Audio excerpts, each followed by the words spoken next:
El Congreso reabrirá el debate sobre eliminación de la dosis mínima. El reto del nuevo Congreso es recuperar la confianza en las instituciones. Legisladores le piden a la ciudadanía controlar su gestión. El país se alista para las primeras elecciones parlamentarias sin la presencia armada de las FARC. Llamado al voto libre y responsable. Ejercer su derecho al voto le otorga beneficios especiales. Preocupación en el Senado. 180,000 niños en Cundinamarca se quedarían sin alimentación escolar durante un mes.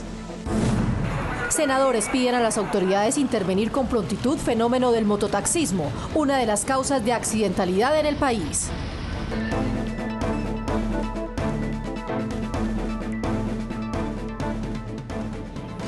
Hoy iniciamos con impresionantes cifras de muertes asociadas al consumo de sustancias psicoactivas. Oído a este dato, según cifras de medicina legal, en el periodo comprendido de los últimos 12 meses, 686 personas murieron por causas del consumo de estas sustancias. Pues senadores anunciaron que reabrirán el debate sobre el consumo mínimo en el país. El tema genera polémica entre quienes apoyan la eliminación de la dosis mínima y quienes insisten en campañas de prevención y regulación del porte de sustancias para consumo personal. Polémica en torno a la posibilidad de mantener la dosis mínima para el consumo de sustancias psicoactivas en el país. Hay quienes aseguran que se debe penalizar el consumo sin abrirle espacio a una cantidad determinada, pero otros insisten en su regulación para el consumo medicinal.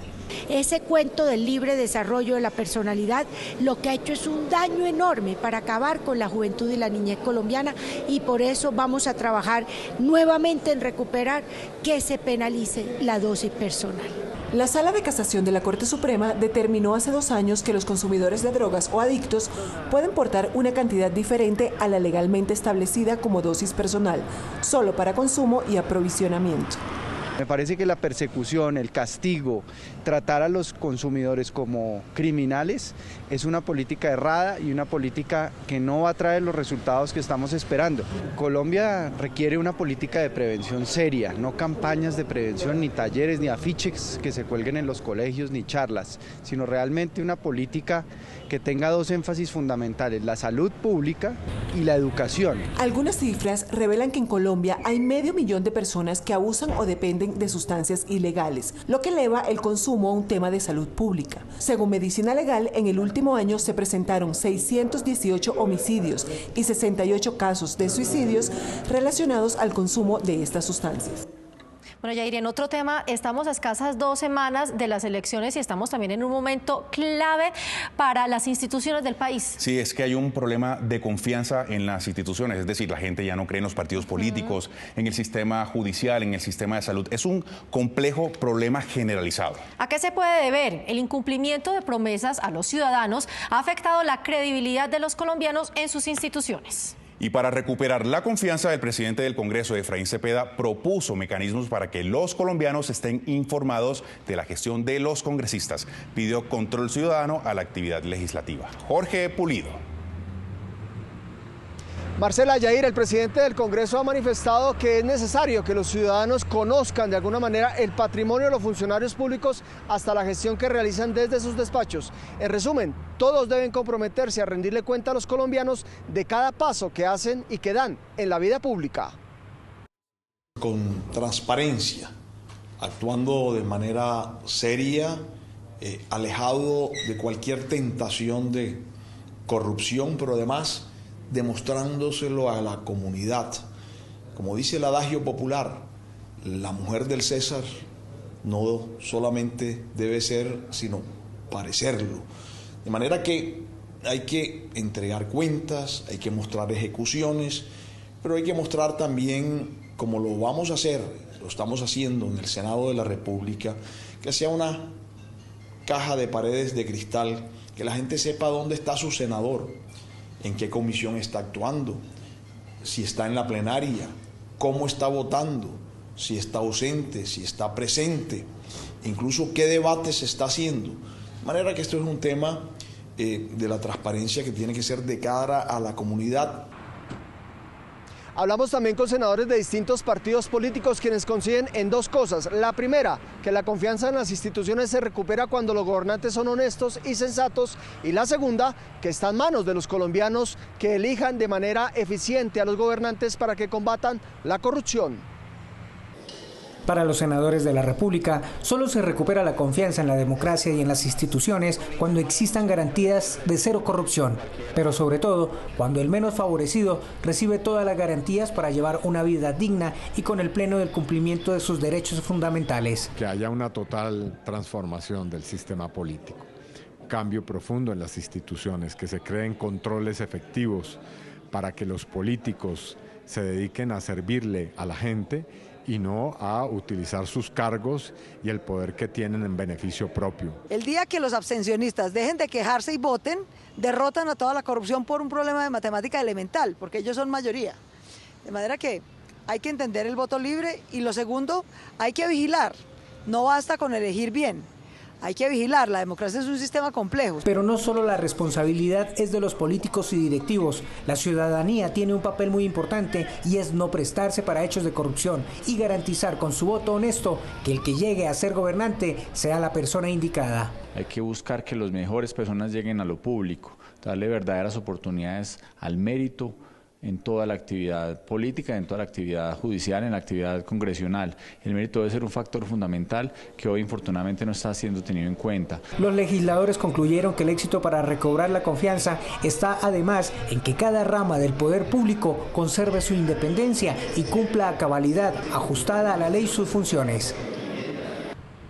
La oportunidad para recuperar la confianza, insisten los congresistas, está en el voto, en los votos responsable y libre que permita la transformación del país en sectores como la educación, la justicia y la salud. Esta es la información. Marcela, Yair, regreso con ustedes. Jorge, mil gracias por su informe y recuerde, el 11 de marzo son las elecciones. Y precisamente sobre el tema de la salud consultamos la opinión de los senadores sobre las reformas que le harían al sistema para ofrecerle a los pacientes un sistema seguro y sobre todo confiable. Maribel Ramírez. Ampliar el grupo médico especializado, atacar la informalidad y erradicar la corrupción son algunas de las propuestas de los senadores para retomar la confianza en salud. Para recuperar la confianza en el sistema de salud, aseguran los usuarios que es necesario corregir varias irregularidades que los afectan directamente a ellos, irregularidades que tienen que ver con la calidad en la prestación del servicio. Tienen que hacer unas colas terribles desde la madrugada y a mí me parece eso debían de solucionar, porque la gente necesita su salud, hay mucha gente que necesita todas esas cosas y no las tienen. Darnos hospitales y darnos un sistema mejor de salud. Senadores expertos en el tema insisten que para restablecer la confianza en el sistema es prioritario sanear las finanzas, reducir la informalidad, aumentar la contratación de especialistas y mejorar la atención al usuario. Resolver el déficit en salud de 6 billones de pesos. Esto significa más recursos para salud. 2. Hay que atacar a fondo la informalidad en todo el sistema de salud. Esto significa 0 contratos de prestación de servicios. Tiene que haber una formalidad para que toda la parte asistencial pueda ayudarle a la gente. 3, ¿qué pasa con los especialistas en salud? Hay un déficit de especialistas muy grande. Colombia tiene una cobertura en salud del 95.66%. Hoy son 22.493.000 los colombianos que están afiliados a través del Sisbén y 21.900.000 a través del régimen contributivo. Y sobre la educación pública, senadores proponen que además de gratuita sea obligatoria y con altos estándares de calidad. 3 herramientas para recuperar la confianza en la educación. Luz Amparo Díaz. La escasez económica, la falta de útiles escolares, los embarazos a temprana edad son algunas causantes de la deserción escolar, problemática que para los senadores debe solucionarse prontamente. Lo primero es buscar la gratuidad de la educación en instituciones oficiales, desde el prejardín hasta la universidad. Lo segundo es que tiene que haber obligatoriedad en la educación, desde el prejardín, o sea, desde la edad de los 3 añitos hasta los 17 años, o sea, hasta el grado 11, tiene que ser obligatoria la educación en Colombia. Yo creo que nosotros nos tenemos que poner en la tarea de que la educación pública de los colegios sea de buena calidad. para mí el primer punto que deberíamos estar pensando es no solamente la jornada única, sino con profesores o maestros con unos estándares bastante altos. Cerca de 300.000 bachilleres sin posibilidad de seguir estudiando se enfrentarán a la informalidad del trabajo, a los salarios bajos y a la fuerte competencia con otros jóvenes que, al igual que ellos, lucharán por subsistir. Fuerte pronunciamiento del presidente del Congreso, Efraín Cepeda, a través de su cuenta en Twitter. Cuestionó el pronunciamiento de la superintendente de Servicios Públicos, en el que insinúa la posibilidad de que Gas Fenosa continúe con la operación de la energía en la región Caribe. En uno de sus trinos afirma, abro comillas, lo que se debe hacer es encontrar ya el nuevo operador. El Caribe merece respeto. Cierro comillas. Agregó que el regreso de gas natural Fenosa generaría una protesta social de grandes magnitudes. Abro comillas, la región Caribe está cansada de los múltiples abusos en contra de los usuarios. Su regreso es absolutamente inviable. Cierro comillas. Hay que decir además que la idea original de la intervención a Electricaribe era con fines liquidatorios, es decir, que solo tendría que durar entre 12 y 18 meses y no para darle la posibilidad de que regrese este operador a Electricaribe. Muy bien, vamos a seguir atentos a esta noticia. Entre tanto, les contamos que el Senado tiene listo un nuevo proyecto de ley que garantizará la participación en el Congreso a los representantes de las víctimas del conflicto armado. Un nuevo acto legislativo para salvar las curules de las víctimas del conflicto será presentado el próximo 16 de marzo al reanudarse la segunda etapa de la legislatura. La Comisión Accidental de Senadores, creada para tal fin, analiza los mecanismos legales y constitucionales para que las víctimas tengan representatividad en el Congreso. Que tengan un proceso, que escojan unos candidatos y en lo posible creo también que la elección se haga con votación abierta de las mismas víctimas. Estamos buscando el mecanismo para que realmente las víctimas lleguen a la Cámara de Representantes. Lo que no queremos es que en nombre de las víctimas lleguen actores armados. En noviembre de 2016 se registraron 9 millones de víctimas del conflicto con la FARC y, de acuerdo a los senadores, el deber es entregar esas curules a quienes sufrieron el rigor de la guerra. Presentar un proyecto de reforma constitucional, arrancarlo a debatir ya mismo en marzo, para que a más tardar este año, antes de octubre, sea aprobado en segunda vuelta y se pueda citar la votación. El Senado propone que quienes conforman el registro de víctimas hace 1 año y medio escojan a sus representantes en estas curules. Muy bien, de seguir el trámite normal, los colombianos seríamos convocados a partir de octubre para elegir estas 16 curules. Y por otra parte, los colombianos nos alistamos para las primeras elecciones al Congreso sin la presencia armada de las FARC. Analistas destacan este hecho como una oportunidad para fortalecer la democracia y el proceso de paz.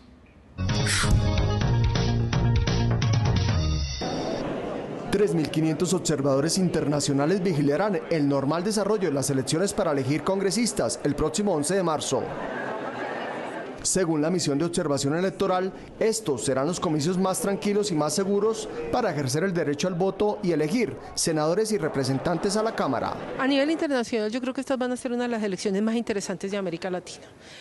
Los observadores internacionales de la OEA, de la Unión Europea, de los que vengan de los diferentes países, se van a encontrar con las primeras elecciones después de un gran proceso de paz, de posconflicto, con un grupo armado que estuvo en armas durante 50 años y que hoy está haciendo una apuesta a la democracia.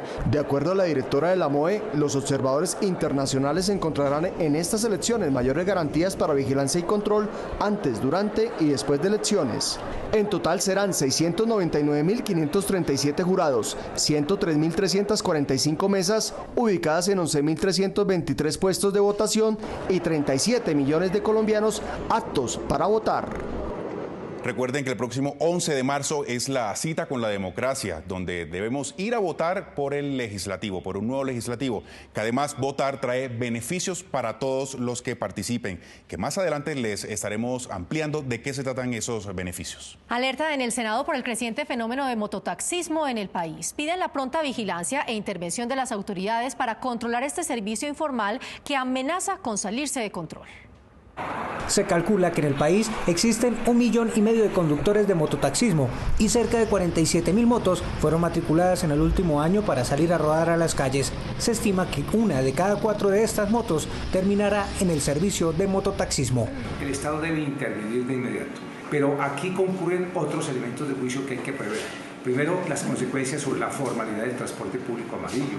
Segundo, el tema de la seguridad de los pasajeros y de la gente que está a bordo. Tercero, el tema del SOAT, que se ha vuelto un problema muy grande y muy grave para el sector asegurador y para el propio Estado. En su momento, desde el Congreso de la República se sancionó la Ley 769 o Código Nacional de Tránsito Terrestre y es este el que contempla que el mototaxismo es ilegal. Bajo ninguna circunstancia está autorizado ni permitido la prestación del servicio de transporte de pasajeros en motocicleta.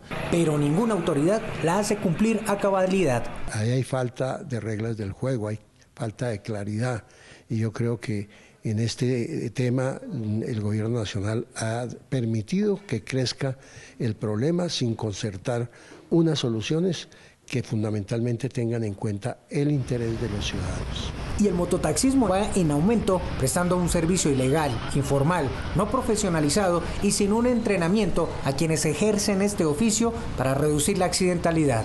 Pues que se ve mucho los accidentes y pues hay las personas que conducen todo eso, que llevan a la gente, pues tienen que tener mucho cuidado porque es una responsabilidad bien grande. Del total de los accidentes de tránsito, en un 80% están involucradas las motos, que dejó en el último año cerca de 700.000 accidentes y 3.759 personas fallecidas.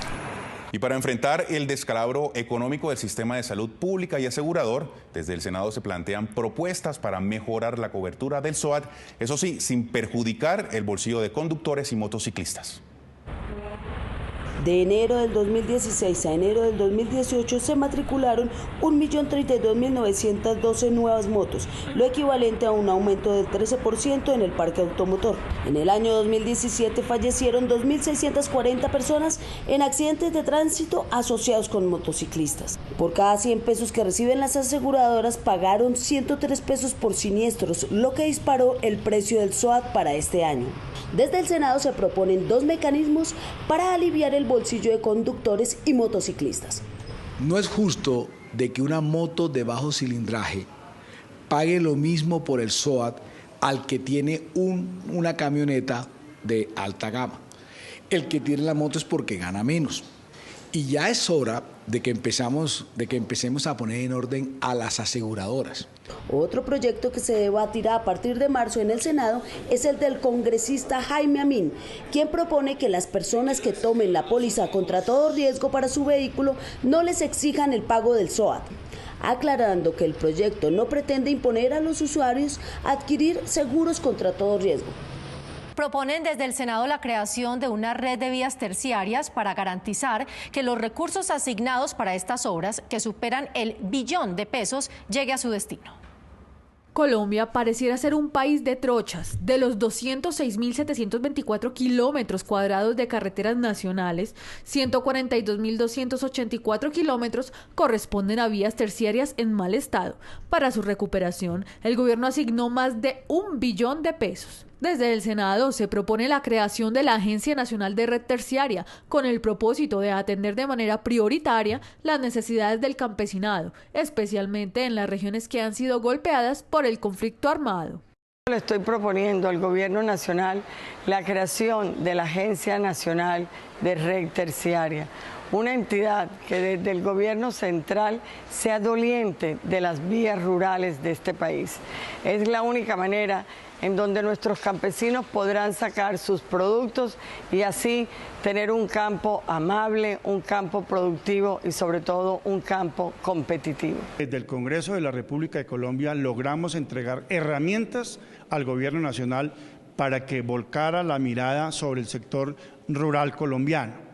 Cerca de 1.5 billones de pesos se han dejado en el presupuesto general de la Nación por un número de años muy importante para que se atienda ese llamado de los colombianos. Para este año se planea la entrega de 2.000 kilómetros de vías terciarias para la paz. La intención es dar cumplimiento a las peticiones de estas regiones olvidadas y golpeadas por la guerra y a su vez generar una conexión que facilite el transporte y comercialización de los productos agrícolas hacia la capital del país y las de mercado. Senadores piden con urgencia reformar el sistema de contratación del Plan de Alimentación Escolar, más conocido como PAE. En el departamento de Bolívar, por ejemplo, los recursos escasean y en Cundinamarca no se pudo adjudicar el contrato. Brigitte Mendoza. Complicaciones en diferentes procesos licitatorios, así como la desfinanciación del sistema, son algunos de los obstáculos que presenta el programa de alimentación escolar PAE a nivel nacional, del cual dependen cerca de 1.600.000 niños y jóvenes de todo el país. Ahora son 180.000 los niños en Cundinamarca que se quedarán sin alimentación escolar, no por fenómenos de corrupción, entrega tardía o por descomposición de los alimentos. Ninguno de los oferentes cumplió con los requisitos exigidos por la gobernación y la licitación se declaró desierta. El Ministerio de Educación haga reingeniería en este proceso. Los gobernadores hemos dicho que queremos entregarle el PAE al gobierno nacional. Eso fue una papa caliente que nos enviaron, que tiene toda la complejidad jurídica en los procesos de adjudicación. En el proceso de licitación participó una de las firmas implicadas en el escándalo por la compra de pechugas a 40.000 pesos. Meses después de los hallazgos de la Contraloría y la Fiscalía, no se ha reformado el sistema de contratación del PAE. Requerimos ya que los órganos de control, Fiscalía, Procuraduría y Contraloría intervengan en este programa. Rechazo también la decisión que tomó el ICBF de subir apenas 131 pesos la ración para la alimentación diaria de más de 1.600.000 niños. 2.800 pesos no es suficiente para nutrir y garantizarle un pleno desarrollo a nuestra niñez. Incluir la agricultura familiar y la economía campesina puede ser parte de la solución. El PAE debe dejar de ser un programa de gobierno y convertirse en una política de Estado. El principal problema es la corrupción en Colombia, que no permite que este programa se ejecute en forma eficiente. Finalmente, la situación en Bolívar no dista de lo que ocurre en el centro de Colombia. La Asamblea Departamental anunció falta de recursos para los próximos meses. Brigitte, muchísimas gracias por su completa información. Elecciones 2018, 11 de marzo, recuerden la fecha, cita con la democracia para elegir un nuevo Congreso. La invitación entonces es a votar bien y a derrotar el abstencionismo. Su participación en las urnas le da derechos a unos beneficios especiales. Con esta nota nos despedimos y nos vemos en la próxima oportunidad. ¿Nos vemos? Claro que sí, nos vemos. Aunque en Colombia votar no es obligatorio, sí se constituye en un derecho democrático. La Constitución establece en su artículo 258 que el ejercicio democrático es un deber y como tal representa algunos beneficios. Sin importar por cuál candidato o partido político vote, el ejercer este derecho le representa descuentos en matrículas, descansos remunerados y hasta rebajas en el pago de la libreta militar. Medio día de descanso remunerado para las personas que trabajan en empresas públicas o privadas. Esto se acuerda con el jefe de personal de cada empresa. Le tienen que dar medio día de descanso en el mes siguiente de haber pasado la elección. Para los estudiantes de los establecimientos públicos es un descuento en su matrícula del 10%, el valor de la matrícula. También, si va a pagar servicio militar, le van a descontar un mes del tiempo que va a pagar de servicio militar. Con el certificado de votación recibe de manera automática los beneficios por ejercer el sufragio. Para las autoridades electorales lo más importante es derrotar la abstención y que los ciudadanos salgan a votar para fortalecer la democracia.